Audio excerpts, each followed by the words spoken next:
ទីតាំងដាក់ពាក្យបណ្ដឹងនិងស្នើសុំធ្វើទូទៅតាឯកសារអត្តសញ្ញាណកម្មដែលបងប្អូនប្រជាពលរដ្ឋគួរដឹងប្រជាពលរដ្ឋដែលជួបប្រទះនៅបញ្ហាបាត់បង់ឬខូចឯកសារអត្តសញ្ញាណកម្មផ្សេងៗពេលនេះអាចអញ្ជើញដាក់ពាក្យបណ្ដឹងនិងស្នើសុំធ្វើថ្មីឡើងវិញបានងាយស្រួលនិងធ្វើដោយផ្ទាល់នៅទីតាំងអគ្គនាយកដ្ឋានអត្តសញ្ញាណកម្មយោងតាមការបញ្ជាក់តាមរយៈការបង្ហោះលើបណ្ដាញសង្គមរបស់ឯកឧត្តមស្នេហ៍សៃមេងឈៀងបានដឹងថាពាក្យបណ្ដឹងករណីបាត់បង់ឬខូចខាតឯកសារអត្តសញ្ញាណកម្មនិងស្នើសុំផ្ដល់ទូទៅតាបោះពុម្ពឬធ្វើថ្មីឡើងវិញអាចដាក់ពាក្យបណ្ដឹងដោយផ្ទាល់នៅអគ្គនាយកដ្ឋានអត្តសញ្ញាណកម្មមុខបរិយពេញហួតបឹងស្នោការផ្ដល់សេវាដោយផ្ទាល់នៅទីតាំងថ្នាក់ជាតិបែបនេះគឺដើម្បីសម្រួលដល់បងប្អូនប្រជាពលរដ្ឋនិងទទួលបានសេវាកម្មសាធារណៈកាន់តែឆាប់រហ័សនិងងាយស្រួលនិងកាត់បន្ថយពេលវេលាធានាបានថាប្រជាពលរដ្ឋគ្រប់រូបមានឯកសារស្របច្បាប់ដូចជាអត្តសញ្ញាណប័ណ្ណសៀវភៅគ្រួសារសៀវភៅស្នាក់នៅជាដើមសម្រាប់យកទៅប្រើប្រាស់ក្នុងតម្រូវការប្រចាំថ្ងៃឡើងវិញបានយ៉ាងទាន់ពេលវេលា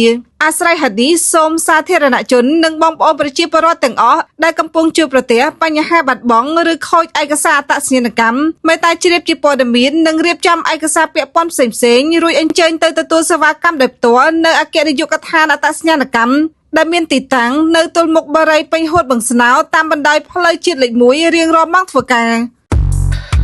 ក្រុមហ៊ុនរាជសី Security